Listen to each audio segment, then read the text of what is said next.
So guys welcome to daily football madness और आज तीन टॉपिक्स के ऊपर हम बात करेंगे। डिसर्बी का नाम आ रहा है, उससे पहले हांसी फ्लिक का नाम आ रहा है, तो कौन सा बार्सिलोना का मैनेजर होगा या होना चाहिए उसके ऊपर डिस्कशन करेंगे।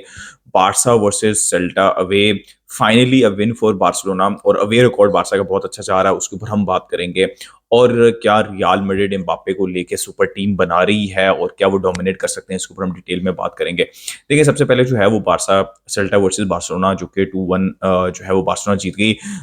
ब्रेस यहाँ पे थी लेवेंडोस्की की, ब्रेस ऑफ असिस्ट थी यहाँ पे लमीन यमाल के, और यागो एस्पेस एज ऑलवेज उन्होंने बारसा के अगेंस्ट एक गोल स्कोर करना होता, वो तो गिवन है, ठीक है। तो अब बात कर लेते हैं ओवरऑल मैच पे। देखिए, मैं ना प्लेयर के ऊपर जाना नहीं चाहता, मैं ओवरऑल स्ट्रक्चर के ऊपर बात करना चाहता हूँ। एक जनरल डिस्कशन मैं करना चाहता हूँ कल के मैच के बाद, जो कि अब मेरा दिल नहीं करता कि मैं मैच को प्रॉपर्ली एनालाइज करूँ, बिकॉज मैच में प्रॉपर्ली एनालाइज करने को कुछ है नहीं। नो स्ट्रक्चर, डेस्परेशन, ये दो वर्ड्स मैं यूज करूंगा। और दिस इज डाउन टू चावी। देखिए, मैंने पिछले सीजन के बाद चावी को बहुत सपोर्ट दिया, और इवन इस सीजन भी शुरू के 15-20 गेम में मैं चावी को सपोर्ट देता रहा कि अब चीज़ें बेहतर होंगी, अब चीज़ें बेहतर होंगी, बट चीज़ें बेहतर नहीं हुई। तो जब चीज़ें इतने मैचेस के बाद और ऑलमोस्ट आप मतलब फाइनल एंड की तरफ जा रही हैं सीजन की, और चीज़ें अभी भी बेहतर नहीं हो रही और सेम पैटर्न है, या तो हम पहले हाफ में कंसीड कर लेते हैं अर्ली, या फिर हम सेकंड हाफ में अर्ली कंसीड कर लेते हैं, और बाकी तो सेम पैटर्न है, या तो हम ड्रॉ कर रहे होते हैं 60 मिनट्स तक, या फिर हम ट्रेल कर रहे होते हैं, और एंड पे आखिर के 30 मिनट 40 मिनट डेस्परेशन होती है, जिसके अंदर हम सीडीएम निकाल देते हैं, डिफेंसिव मिडफील्डर निकाल के आउट ऑफ पोजीशन प्लेयर्स खिलाते हैं, डेस्परेशन 5-5 6-6 7-7 फॉरवर्ड्स जो है वो हम टीम के अंदर डाल देते हैं। तो देखिए, आखिरी 5 मिनट में या 10 मिनट में तो डेस्परेशन मुझे समझ लगती है। लेकिन अगर एक मैनेजर ऐसी सब्स्टिट्यूशन कर रहा है जिसके अंदर आप मतलब 30 मिनट के अंदर आप डेस्परेट हो जाते हैं, ठीक है? मुझे कोमन के अंडर ये सबसे ज़्यादा गुस्सा इस बात पे चढ़ता था कि आखिर के 10 मिनट में पीके जो है वो एज़ अ सेंटर फॉरवर्ड खेलने लग जाते थे। तो मुझे तब गुस्सा चढ़ता था। आप इमेजिन करें कि हम जब 30 मिनट के अंदर ही, आखिर के 30 मिनट में ही हम डेस्परेट होने शुरू हो जाते हैं, तो मुझे कितनी ज़्यादा फ्रस्ट्रेशन होती होगी। बार्सा ने बिल्कुल भी अच्छा मैच नहीं खेला। एक तरफ पेड्री कह रहे हैं हमने बिल्कुल भी अच्छा नहीं मैच खेला, हमें सेल्फ क्रिटिकल होना चाहिए, और दूसरी तरफ चावी अपनी प्रेस कॉन्फ्रेंस में पोस्ट मैच में कह रहे हैं कि भाई हमने काफ़ी ज़्यादा अच्छा खेला और हमने बहुत ज़्यादा डिटर्मिनेशन शो की, जो कि मतलब ऐसा लग रहा है कि प्लेयर्स कुछ और सोच रहे हैं। मतलब players, I think Pedri was being honest, Barca बिल्कुल भी अच्छा नहीं खेली, ये तो ऊपर से कहीं से जो है वो आ गई पेनल्टी, और जो कि आउट ऑफ द बॉक्स, वरना सेकंड हाफ में तो फर्स्ट हाफ हॉरिबल था। मतलब मैं ये सोच रहा था कि फर्स्ट हाफ के बाद सेकंड हाफ थोड़ा बेहतर होगा, इससे बुरा नहीं खेल सकते। फर्स्ट हाफ में फिर भी थोड़े बहुत चांस थे, विक्टर रोक के पास चांस था, लमीन यमाल के पास चांस था। सेकंड हाफ में तो कुछ भी नहीं था apart from that penalty in the end, कुछ भी नहीं, कोई लिंक अप प्ले नहीं। देखें, सिर्फ बारसा के पहले गोल से पहले, जो कि लेवेंडोस्की ने स्कोर किया, सिर्फ 4-5 मिनट का गेम प्ले ऐसा था जहाँ पे बारसा जो है वो पासेस आपस में कर रही थी कनेक्ट, और कंट्रोल था।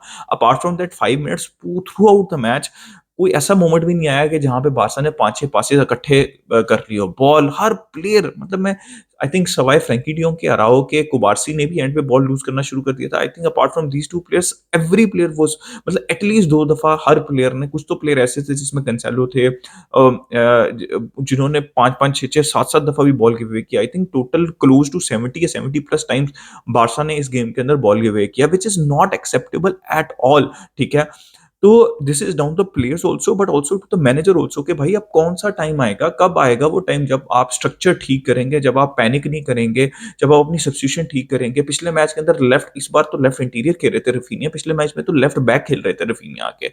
How can you do that? It's as simple as that. आपने विक्टर को स्टार्ट किया, लेवेंडोस्की को स्टार्ट किया, अब आप एक प्लेयर को निकालना चाह रहे हैं। लेवेंडोस्की ने एक अच्छा गोल स्कोर किया, विक्टर को आपने निकाला, ठीक है। अब आप विक्टर रो को निकालें और आप गुंडोगन को ले आएँ और उसको उस पोज़ीशन के ऊपर खिलाएँ, बिकॉज़ लिंक अप प्ले के अंदर हम बहुत ज़्यादा स्ट्रगल कर रहे हैं। तो लेफ्ट इंटीरियर जो है वो गुंडोगन हो जाता है, या फिर आप पेड्री और गुंडोगन को स्विच कर देते। क्रिस्टेंसन और आप फ्रैंकी डी जोंग को रहने देते। राइट साइड के ऊपर लमीन यमाल को तो ये गेम स्टार्ट ही नहीं करना चाहिए था नेपोली की गेम से पहले। बट अगेन ये डेस्परेशन शो करता है कि चावी जो है वो सॉल्यूशंस नहीं देख रहे। चावी बस कह रहे हैं कि भाई ये 16 साल का लड़का मेरी जॉब बचा ले या फिर मेरी इज़्ज़त बचा ले। ऐसे नहीं होता भाई, he should not be starting the game. आपने 90 प्लस मिनट्स उसको खिला दिए, मतलब ऑलमोस्ट 100 मिनट्स खिला दिए नेपोली के गेम से पहले। हालाँकि रफीनिया को स्टार्ट करना चाहिए था, और अगर आपने रफीनिया को लेके आना है तो लॉजिकल सिचुएशन ये है कि आप उसकी जगह लमीन यमाल को सब्स्टिट्यूट करें और रफीनिया को लेके आएँ। भाई रफीनिया मतलब डू योर जॉब। आप उसको ज़लील करा रहे हैं लेफ्ट हैंड साइड के ऊपर रफीनिया को, जो कि राइट हैंड साइड के ऊपर हम इतने क्रिटिकल होते हैं, उसके ऊपर आप उसको लेफ्ट हैंड साइड के ऊपर कभी लेफ्ट इंटीरियर खिला रहे हैं, कभी लेफ्ट बैक खिला रहे हैं। तो कुछ कोई लॉजिक समझ नहीं लगती। हमेशा एक ही सॉल्यूशन होता है, डीएम निकाल लो और ऑफेंसिव प्लेयर भर दो और फिर देखो कि क्या होना है। भाई हेक्टर फोर्ड क्यों नहीं आ सकते? ठीक है, कोई किसी के पास कोई इसका आंसर नहीं है कि हेक्टर फोर्ड क्यों नहीं आ सकते। तो अराहो बीच में जो है वो इंजर्ड हो गए थे। अराहो से पहले ऐसे लग रहा था कि हमारे 3 सेंटर बैक सबसे अच्छा खेल रहे हैं, कुबारसी, राहो और कुंडे। राहो के जाने के बाद तो कुंडे को पे ऊपर था, ऐसा मतलब वो चीज़ आई है दिमाग के ऊपर कि उसको लग रहा है कि वो अंधा हो गया है, कुंडे से भी नहीं अच्छा खेला जा रहा था। तो all in all it was a मतलब लेवेंडोस्की की ब्रेस वाज़ गुड, वो पेनल्टी की भी ड्रामा हुआ एंड के ऊपर, but overall it was a pathetic game play. देखिए, मैं गेम ये भी नहीं कह रहा कि बार्सा पोजेशन रखे, लेकिन कम से कम इतनी तो एबिलिटी होनी चाहिए कि रियल मैड्रिड के लोग बात करते हैं, दे डोंट विन डर्टी, ठीक है? दे आर वेरी सॉलिड, और फिर वो जब उनको मौका मिलता है तो बहुत प्रोफेशनल वे के अंदर 7-8 पासेस के अंदर ये गोल कर लेते हैं, ठीक है? ये तो आपके पास कम से कम होना चाहिए ना कि आप 7-8 पासेस कनेक्ट कर सकें, ठीक है? This is very important in football, और this has to come from चावी कि आप ट्रेनिंग में क्या कर रहे हैं, आप क्या कर रहे हैं ट्रेनिंग ड्रिल्स के अंदर, कि क्यों नहीं कनेक्शन डेवलप हो पा रहा है, इतनी ज़्यादा बॉल गिवअवेज़ कैसे हो रहे हैं? 70 plus is absolutely not not acceptable.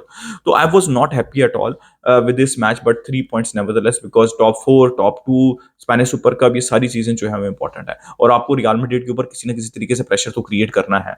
अब आ जाते हैं यार, डिज़र्बी की बहुत ज़्यादा न्यूज़ आ रही है, उससे पहले हांसी फ्लिक की न्यूज़ आ रही थी।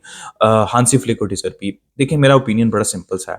डिज़र्बी टेक्निकली बहुत साउंड मैनेजर है, मैन मैनेजर भी अच्छे हैं, लो बजट के अंदर भी काम किया है। मैंने डिज़र्बी को कि ब्राइटन को लाइव खेलते हुए देखा है, Etihad Manchester City versus Brighton. Second half में बहुत इंप्रेसिव, बहुत ऐसा सिटी ने बंद किया हुआ था उनको फर्स्ट हाफ के अंदर, और सेकंड हाफ के अंदर उन्होंने वो एक कमबैक और वो एक मेंटालिटी शो की थी, and that comes from the manager, right? तो डिज़र्बी एक बहुत अच्छे मैनेजर हैं, और अगर बार्सिलोना डिज़र्बी को साइन करती है इवेंचुअली, तो ऐसा नहीं है कि आई वुड बी मतलब not happy, I would be definitely happy.